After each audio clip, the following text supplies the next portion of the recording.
What are some horrifying history facts that most people don't know about?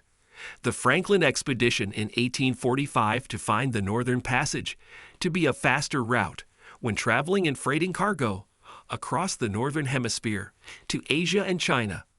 The ships got caught in the ice and therefore stuck there forever. The crew turned to cannibalism as a way to survive in the cold and stayed on the lower decks of the ships where they'd eventually get very sick. Because of malnourishment, one of the ships was named Terror. Ironically, there's a book about it, which of course puts in some supernatural elements to the story. I, however, think the real story is creepy in its own right. Imagine being stuck in the ice. It's cold as fuck everywhere. There's no food left, and the nights are very dark. You forgot the grimmest part. None of the decisions they made mattered anyway. They were all as good as dead, since their drinking water was spiked with toxic levels of lead. Engineers advised NASA to postpone the launch of the Space Shuttle Challenger due to concerns about the O-rings and the solid rocket boosters at low temperatures. They were overruled, largely because the next launch window wasn't on a school day, and having students watch the first teacher launch to space. It was a big PR goal, as everyone knows. That launch failed because an O-ring in one of the Serbs bailed. That as bad as North American slavery was, it was far worse for the slaves sold in South America. The average life expectancy was 6 months. 2 if you were working in a mine. About 35%, or 11 million, of all slaves were sent to Brazil. 5%, 388. 000 were sent to the U.S.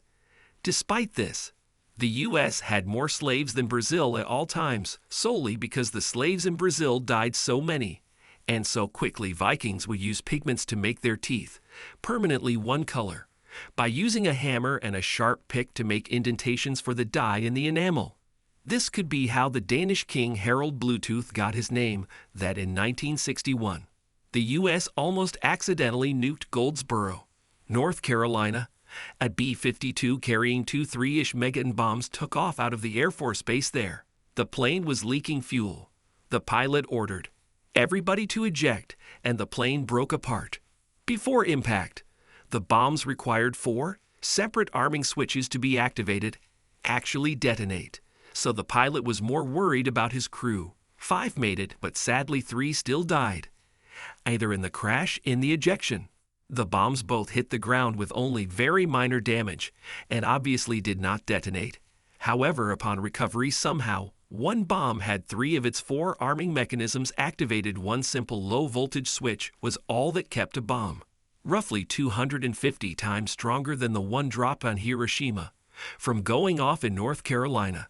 In 1917, on the morning of December 6, a Norwegian ship and a French cargo ship crashed into the Richmond district of Halifax, Nova Scotia, Canada, setting off an explosion that killed 2,000, injured another 9.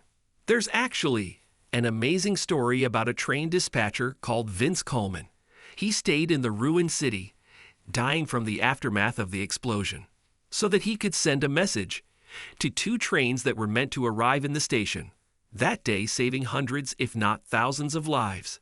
This was his message: hold up the train. Ammunition ship afire and harbor making for Pyre 6 and will explode.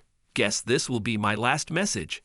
Goodbye, boys. Mexico was in the middle of a civil war, and the government of Benito Juárez signed a treaty in which they basically sold, in perpetuity, the right of passage through Mexico to the U.S. for both commerce and troops, in exchange for $4 million to finance the fight against the conservative faction in the Reform War. It also gave the U.S. the rights to all benefits derived from that passage in trade, the right to military intervention in case of any threat to passage, and banned Mexico from creating similar treaties with any other country. It wasn't ratified by the U.S. government because they were afraid that it would favor Confederate states. This was shortly before the American Civil War, so Juárez was almost selling our sovereignty to the U.S. in exchange of financing his side on that civil war. It doesn't appear in our history books because Juárez is treated as our particular version of Jesus Christ, and he never did anything wrong. Well, I'm hoping that most of you here are aware of this, but I have been surprisingly shocked at how few people around me seem to have known this. But the influenza pandemic of 1918 that killed more people than World War I was absolutely terrifying. Children used to sing "I Knew a Little Bird." Her name was Enza. I opened up the window and influenza. The flu started in Kansas, when some military soldiers were burning pig manure in a field. The flu that Americans spread and killed 50 to 100 million people worldwide. More Americans were killed from this virus than Americans were killed in every single war in the 1900s combined. It all happened in a 5-month window. The 60s scoop. Many people have read about the residential school system in Canada, which is brutal on its own. But learning about the 60s scoop, where Indigenous children were forcibly removed from their homes and given up for adoption, was quite horrifying. Seeing as how it happened in the 1960s.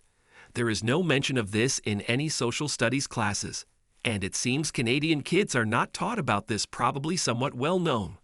But it was a unit of Japanese scientists that conducted experiments on Chinese civilians during World War II. Not nearly as many deaths as the Holocaust, but I think it should be just as infamous. The things these innocent people were subjected to made me want to vomit just reading about it, without pictures. I read about it a while ago, but some of the stuff I remember was freezing a person nearly to death and then dropping them in boiling water, forcing people with syphilis to have with clean people. And I'm pretty sure that some of the tamer stuff. And they didn't do these things for any other reason. Then they were curious what would happen. The worst part, after the war, the main scientist guy got off with just having his mail read by Americans for the rest of his life. He exchanged all of his research for escaping punishment for his horrible crimes against humanity. Apparently, a lot of his research was useful and jumped our understanding of the human body by a big margin. It's scary how much of our medical understanding comes from stuff like this.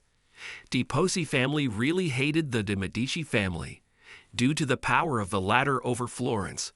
We're talking 1478 year, to the point where they plotted an assassination against them and killed Giuliano de Medici, but only injured his brother Lorenzo. Oh boy, did he get revenge. The people of Florence killed some of the members, but after that, he eliminated and imprisoned everyone involved in the plotting, and also did the same to the remaining members of the de Pazzi family. Bernardo Bedini was able to escape it by going to Constantinople, and even then, Lorenzo was able to have him captured and executed as an Irishman. Maybe it's not totally unknown, but I think the actual reality of what happened during the British occupation seems to be unknown to most people outside Ireland. Even in Britain, it was 800 years. Most shockingly, the famine is just sort of known as some sort of act of God that played the entire country. The reality of what happened, that the famine only applied to certain members of society, and how/why it happened, just all seem to be swept under the rug. Calling it a famine is quite disingenuous. To this day, people still make jokes about Irish people in their love for potatoes. There's a reason there was nothing else left to us, and when that was gone, there was literally nothing else given to us, though there was actual food to be had. It's not that we love them. It was basically that's all you have, eat it or die of starvation. The World War II bombing event that killed thousands of fleeing Holocaust survivors as they were being transferred by ships to Scandinavia. Apparently, friendly RAF bombers were misinformed that the ships they were told to bomb were fleeing/attacking enemies.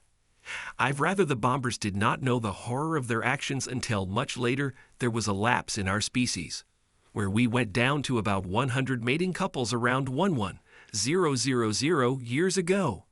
It was due to what Randall Carlson called a cataclysm of biblical proportions. We are a species with amnesia. Graham Hancock. It's terrifying that we are doing nothing to prepare for an asteroid impact, or a coronal flare from the sun, or even a virus for that matter when discussing the Crusades. People mostly talk about the first four. There was a later, less mentioned 1/5, I believe, but I'm not 100% sure, in which the Christian Crusaders sent an army of children to fight. under the impression that the enemy wouldn't kill children and they would easily win. Well, that didn't go according to plan. Yikes, history is written by the winners and conquerors, so we'll never know our true history, nor which side of a war truly committed the worst crimes. It's easy to blame the losing side for the acts the winners did in order to garner support and look good for future generations. History tells of human cruelty beyond imagination at times, and the majority of humans are decent enough, at least born with immoral compass and empathy. But then there are these individuals who show that they are perfectly capable of committing horrendous acts towards other living creatures. The fact that history tells of some of these cruel humans is pretty scary to me, because at any given time, there will exist people on this earth capable of doing the exact same thing as those humans. In the past, China's great leap forward, in which millions were forcibly put into communal housing units in an effort to collectivize and industrialize China at the same time. Mao convinced everyone to make a shoddy-ass backyard furnaces to melt metal and turn it into some magic metal or something. Newsflash, it didn't work. Everyone just melted their tools, wasted the metal, and now you've got a ton of food sitting in fields, not being harvested. Ensue mass famine and disease from rotting food. Whole buildings full of harvested food would sit there while people starved outside. Don't worry, that's not real communism. China's Cultural Revolution, where they decimated wrong thinkers who criticized communism or Mao, or who thought capitalism was pretty good. Also, they tore down like all of their traditional Chinese buildings and cultural items, so now most of it is rebuilt fakes. Bonus Chinese 100 Flowers campaign, where China encouraged intellectuals to express opinions on how the commies were running the country, only to then eliminate those same people immediately after they spoke up during World War II. The Japanese let about 900 balloons go to travel across the Pacific. Large hydrogen balloons carried across the Pacific by the jet stream that were meant to drop explosives and incendiary devices. They were called fugo. And if you Google Japanese fire balloons, you can learn more about them. Some of them made it to the U's, and one was found by a minister, his pregnant wife, and some students near Klamath Falls, Oregon, while they were on their way to a picnic. These were the only 6 combat deaths on the mainland during the war. Other balloons made it, but the only one I know of that caused any problems was the one that got caught in power lines in Washington and caused a blackout. The United States actively overthrew democracies for decades after World War II, contributing much to the chaos that characterizes the Middle East today, and therefore the terrorism that has come with it. I find this post interesting because the highest responses are about singular events. Torture by no means not horrifying, but I personally find the systems that cause such events to be the most horrifying. For example, the torture in places such as Guantanamo Bay is horrifying. But the thought that the U.S. created the situation that led to it by taking actions pushed by big businesses, which are incentivized by capitalism, well, that is horrifying. But of course, it is also much more complex than a singular event. Partition of India in 1947, resulting in the creation of Pakistan and causing displacement of over 14 million people along religious lines. Estimates of casualties as a result of the ensuing violence are up to 2 million. Growing up in Pakistan, I heard stories from my grandparents and my dad's uncle who served in the army and barely survived the journey. Stories of trainloads of refugees being intercepted and people slain in mass. Most people know that India was created in 1947. I bet most people wouldn't know the level of violence and bloodshed surrounding this event. When Spain tried to break the Moroccan fight for independence from their colonist regime, the Rif War, and was on the losing side. In 1924, the Spanish airdropped many chemical weapons, including mustard gas, in the north of Morocco, which finally led them to win the war against the Berber people of Morocco. This was the second recorded use of the chemical weapon. They targeted crop fields, markets, rivers, and villages. They still have not recognized this disgusting act. To this day, it still leads to a ridiculously increased density of cancer cases in the RIF area. Some reports say between 40 and 60% of all cancer patients in the country come from the small populated area. My family originally is from that area, and the region with the indigenous Berbers is still marginalized to this day by the pro-Spain/Arab Moroccan government. There is still no specialized cancer treatment clinic in the area, and most people find themselves traveling or plus hours to find treatment, if they can afford it at all to begin with.